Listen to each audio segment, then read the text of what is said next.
Good evening प्यारे बच्चों, मैं हूं आपके एजुकेटर पूर्णिमा और हम करेंगे वर्कशीट नंबर 14। सब्जेक्ट आपका मैथ है, क्लास आपकी 8th है और डेट है 12 नवंबर।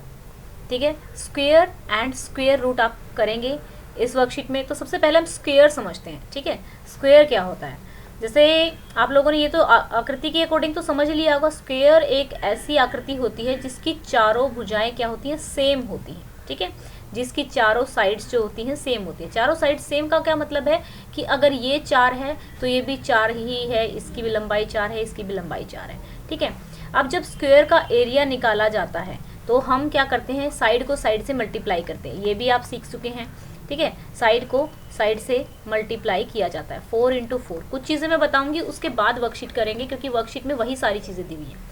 अब किसी भी नंबर को अगर 2 बार यानी कि खुद से ही मल्टीप्लाई कर दें, किसी भी नंबर को खुद से मल्टीप्लाई कर दें तो वो नंबर उसका स्क्वायर कहलाएगा। 4 का स्क्वायर, 4 को 2 बार मल्टीप्लाएंगे तो 4 का स्क्वायर। 6 को 2 बार मल्टीप्लाई करेंगे तो ये हो गया 6 का स्क्वायर। 7 को 2 बार मल्टीप्लाई करेंगे मतलब आपस में ही, ठीक है, तो 7 का स्क्वायर। अगर मैं 3 बार कर दूं तो क्या आ जाएगा? यहाँ पे लिखा जाएगा 7 की क्यूब। और ये जो चीज़ होती है ये होती है पावर। इसको पावर कहते हैं। ये आपने 7th क्लास में पढ़ा था कि इसको पावर कहते हैं। अगर मैं एक नंबर को 4 बार मल्टीप्लाई कर दूं तो क्या हो जाएगा? 4 की पावर कितनी हो जाएगी? 4 हो जाएगी। ठीक है बच्चा, ये समझ में आया कि स्क्वायर क्या होता है। एक नंबर को 2 बार मल्टीप्लाई कर देना स्क्वायर होता है। अब कुछ जो होती हैं संख्याएं जो होती है परफेक्ट स्क्वायर होती हैं। कुछ संख्याएं क्या होती हैं? परफेक्ट स्क्वायर होती हैं। अब ये परफेक्ट स्क्वायर क्या चीज़ है, इस चीज़ को समझोगे आप। अगर कोई नंबर किसी का स्क्वायर है, इस चीज़ को ध्यान से समझना। जैसे 4 है, 4 किसका स्क्वायर है? 2 और 2। या दूसरी तरीके से कहें कि अगर कोई नंबर 2 एक जैसी संख्याओं से मल्टीप्लाई करने के बाद आता है तो वो क्या कहलाता है? Perfect square. परफेक्ट स्क्वायर हो गया ये। ऐसा कोई नंबर है, मैं आपको कहूँ कि ऐसा कोई नंबर आप 10 से लेके 20 के बीच में ऐसे नंबर फाइंड आउट करो जो कि परफेक्ट स्क्वायर है। तो यहाँ पे देखिए 16 एक ऐसा नंबर है जो 2 एक जैसी संख्याओं से मल्टीप्लाई करने के बाद आता है। 4 × 4 क्या हो गया? 16 हो गया। तो 16 भी हमारा क्या है? परफेक्ट स्क्वायर है। ठीक है, तो ये परफेक्ट स्क्वायर का फंडा भी समझ में आया। अब देखो, जैसे मैं आपको कहती हूँ कि 1 को 1 से मल्टीप्लाई करूंगी तो 1 ही आएगा, तो 1 भी परफेक्ट स्क्वायर है। तो पहले हम 1 से लेकर 10 के बीच में जितनी भी परफेक्ट संख्याएं हैं वो निकाल लेते हैं। 1 को 1 से मल्टीप्लाई, अब मैं आपको कहूँगी 2 × 3, ठीक है, 6 होता है। क्या ये परफेक्ट स्क्वायर है? नहीं। मैंने क्या बोला है कि जब दोनों एक जैसी संख्या से मल्टीप्लाई होंगे वो नंबर जब आता है तो वो परफेक्ट स्क्वायर कहलाता है। ठीक है, जैसे यहाँ पर मैं आपको कहूँ कि भाई 1 से लेके 10 के बीच में जितनी भी संख्याएं परफेक्ट स्क्वायर हैं वो निकालो। 1 से 10 के बीच में निकालते हैं। 1 से 10 के बीच में तो पहले हमने 1 को देखा, हाँ भाई 1 को 1 से मल्टीप्लाई किया 1 आ गया, तो 1 परफेक्ट स्क्वायर है। ठीक है, 2 को 2 से मल्टीप्लाई किया तो 4 परफेक्ट स्क्वायर है। 3 को 3 से मल्टीप्लाई किया तो हमारा कितना आ गया? यहाँ पे क्या आ गया? 9 आ गया। ठीक है, फिर 4 को 4 से मल्टीप्लाई किया 16 आ गया। लेकिन ये तो 10 से बाहर चला गया ना, ये तो 10 से बड़ा है। मैंने क्या बोला है? 1 से 10 के बीच में निकालें। तो 1 से 10 के बीच में कौन कौन है परफेक्ट स्क्वायर? 1 से 10 के बीच में 1, 4 और 9, ये तीनों क्या है? ये परफेक्ट स्क्वायर है। ये नंबर क्या है?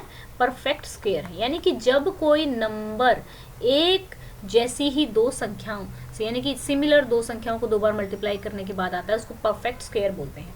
अब देखो 3 तो नहीं है ना परफेक्ट स्क्वायर, 6 भी नहीं है। 6 एक जैसी से मल्टीप्लाई करने के लिए नहीं आता, 6 को 2 और 3 से मल्टीप्लाई करने के बाद आता है।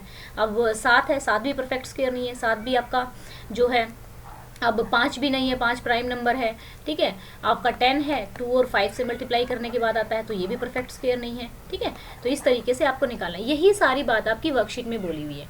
अब जैसे ये डब्बा है, ठीक है, ये डब्बा दिया हुआ है तो 1 को 1 से मल्टीप्लाई किया, इसमें दो कॉलम है, 2 रो है, 2 × 2 4 हो गया। ये 3 इधर है और 3 इधर है, 3 × 3 9 हो गया। ये 4 इधर है, 4 इधर है, 4 16 हो गया। इन संख्याओं को क्या बोलेंगे? परफेक्ट स्क्वायर बोलेंगे। अब मैंने परफेक्ट स्क्वायर समझा दिया कि क्या होता है। अब आप निकाल लेंगे इसको। Is any perfect square lie between 1 and 4, 4 and 9, 9 and 16। वो कहता है कि क्या 1 और 4 के बीच में, 4 या फिर 9 या 16 के बीच में कोई परफेक्ट स्क्वायर लाई करता है? नहीं, कोई लाई नहीं करता। ठीक है, नो, कोई परफेक्ट स्क्वायर नहीं है। देन चलते हैं नेक्स्ट पे। यहाँ पे देखिए इन्होंने कहा, हमने अब नंबर का स्क्वायर निकाला आपने, ये हो गया परफेक्ट स्क्वायर। परफेक्ट स्क्वायर 1 4 9 16, क्योंकि 25 5 इंटू 5 से मल्टीप्लाई करने के बाद आता है, ठीक है ना। तो यहाँ पे पावर होगी एक्सपोनेंशियल फॉर्म में, अगर लिखूँ 1 को 2 टाइम मल्टीप्लाई करेंगे तो 1 की पावर 2 हो जाएगा, 2 को 2 टाइम मल्टीप्लाई करेंगे 2 की पावर 2 हो गया। 4 स्क्वायर यूनिट ऐसे ही लिख सकते हैं इसको, एरिया ऑफ स्क्वायर, अगर एरिया ऑफ स्क्वायर की यूनिट में लिखेंगे तो ऐसे लिखेंगे। तो अब नेचुरल नंबर्स ये हैं, इनका स्क्वायर निकालते हैं, ठीक है। नेचुरल नंबर जो परफेक्ट स्क्वायर बनाते हैं, नेचुरल नंबर जो परफेक्ट स्क्वायर बनाते हैं, 1 को 1 से मल्टीप्लाई करने के बाद 2 को 2 से, 3 को 3 से, यहाँ पे फिर आपको fill in the blank 6 into 6 कितना आ जाएगा 36, 7 इंटू 7 हमारा आ जाएगा 49, एंड देन 8 इंटू 8 हमारा आ जाएगा 64, 9 इंटू 9 हमारा कितना आ जाएगा 81, ये हो गया 49, ये हो गया 64, ये हो गया 81, 64 है भाई, ये 8 मत करना इसको, 64 है, ठीक है। और ये 10 इंटू 10 कितना आ गया 100 आ गया, ठीक है। इस तरीके से आप इसको लिख लेंगे। अब यहाँ पे देखो ये वाला क्वेश्चन पूछा हुआ है, ये बस यही क्वेश्चन है आपका आज करने के लिए। 1 minute, from 1 to 100 in table, ये क्या बोल रहा है, राइट परफेक्ट स्क्वायर, ये सारे जो नंबर हैं टेबल में ये परफेक्ट स्क्वायर है। 1 4 9 16 25 36 49, देन 64, देन 81, देन 100, ये 1 to 100 के बीच में सारे परफेक्ट स्क्वायर हमने यहाँ पे लिख दिए हैं। अब यहाँ पे देखो, अब कह रहा है कि find the perfect square number between the value given below. 40 और 50 के बीच में एक ही परफेक्ट स्क्वायर है जो कि है 49, क्योंकि 7 को 7 से मल्टीप्लाई करने के बाद आता है। 60 और 70 के बीच में कौन सा परफेक्ट स्क्वायर है, ये है आपका 64, ठीक है। ये 8 को 8 से मल्टीप्लाई करने के बाद आता है। तो यहाँ पे हमने देखा perfect square, both number same है तो परफेक्ट स्क्वायर है, अगर बोथ नंबर सेम नहीं है तो परफेक्ट स्क्वायर नहीं है, ठीक है। ये मैंने आपको समझा दिया है। तो अभी आज ज़्यादा काम तो है नहीं वर्कशीट में करने का, सारा तो मैंने ही करा दिया है। तो एक क्वेश्चन दे रही हूँ मैं करने के लिए, वो आपको करना है। तो बच्चा आपको क्या करना है, आपको बताना है 80 और 90 के बीच में परफेक्ट स्क्वायर, ठीक है। परफेक्ट स्क्वायर कमेंट करके मुझे बताना है। अगर आपको टॉपिक समझ में आ गया होगा तो श्योरली आप बता पाओगे perfect square. Find perfect square between 80 and 90, right. तो आप इसको मेरे को करके दिखाओगे। स्टूडेंट्स, इस जैसे मैथ आपका अभी स्टार्ट हुआ है, तो अगर आप अभी से पढ़ना स्टार्ट कर देते तो आपके लिए बहुत अच्छा होगा। और हम दिवाली तक का टारगेट रखते हैं 100 के सब्सक्राइबर्स का।